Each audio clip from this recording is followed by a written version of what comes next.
Hosko here out in Liberty County, Montana. Today is Monday, November 3rd, 2025, the day before Election Day in St. Paul, Minnesota. Before you, 25 reasons why St. Paul needs a new mayor, desperately. Number one, if he's reelected, word on the street is he become Governor Walz's running mate. Number two, he canceled the July 4th fireworks his first year in office, turned down private funding, and has made sure they've not been funded ever since. Number three, library fines for books that kids return late. Don't need to do it. Kids in St. Paul are at a disadvantage. He said that during his first term. Absolutely not. The kids in St. Paul are just as smart as the suburban kids. Number four, sales tax referendum. That was a couple years ago. The mayor threatened everybody with a double-digit property sales tax increase if they voted against his initiative. It worked, and so St. Paul now has the highest sales tax rate in the entire state of Minnesota. Number five, Ordinance 2502. A couple years ago, the city took it upon itself, City Council, with the mayor's support, to vote to amend the city charter to give themselves unlimited ability to levy fines for ordinance violations without a public referendum.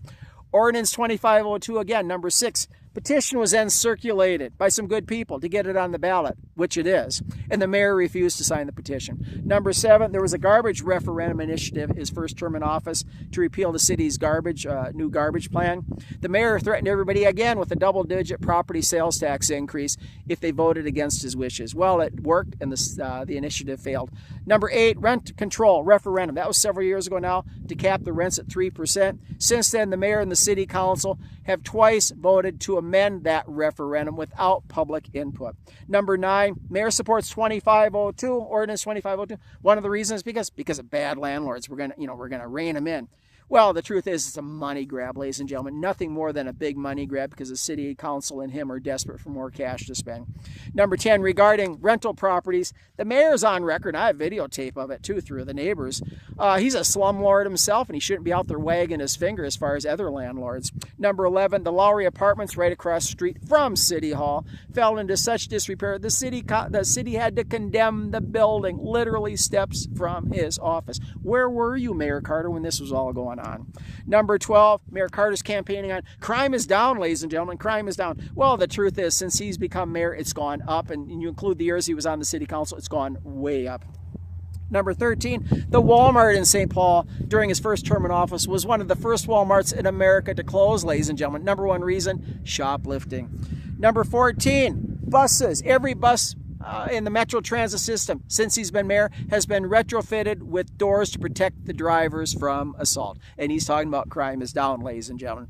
Number 15, light rail crime. It hasn't gone down since he's been mayor for 8 years, ladies and gentlemen. Not at all.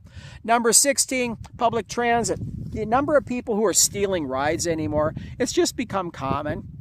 And it's like, well, where's the equity? He's always talking about equity. Where's the equity for the other people who are paying the full fare, including me when I was back there? Okay, number 17, he wants an assault weapons ban. Well, he's surrounded with security all carrying assault weapons. And during his first run for office, his house was broken into during the daytime when he wasn't home, nor his family or his 4 children. You know what was stolen, ladies and gentlemen, among the items? 2 guns, 2 assault weapons, unregistered, unsecured guns. Okay.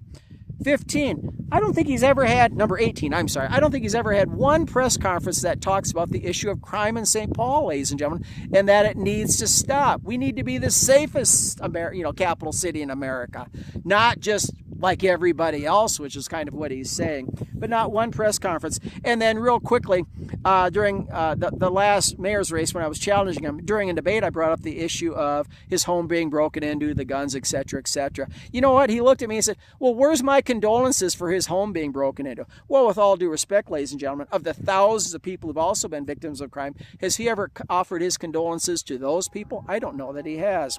Number 19, he wants a bike path on Summit Avenue, a wider bike path. You know, recently on Payne Avenue in a less affluent area, the city put in a new bike path. That bike path is narrower than the one on Summit Avenue now. Ordinance 2502, regarding it, after the signatures were collected in March of earlier this year, I sent his office an email, requesting that he does not do anything to keep it from actually getting on the ballot now. The automatic reply is, we'll get in touch with you in 48 hours. Well, that was in March 18th or whatever it was. It's been 48 hours. That was a long time ago, ladies and gentlemen. You know what? That's commonplace for he and his staff to treat the public that way.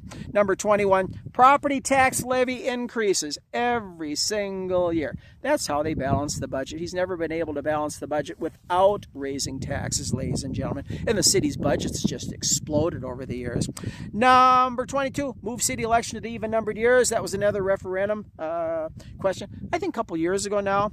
It passed. It's a wonderful thing. The mayor opposed it. Can you imagine? Maybe we can't. Well, maybe we can imagine it. Okay, number 23. The oldest house in St. Paul was the Justice Ramsey House. It was on West 7th Street, not far from downtown. It was the oldest house in the city of St. Paul. On its original foundation, dates back well to the mid-1800s. And that house had a significant amount of African-American heritage associated with it as well.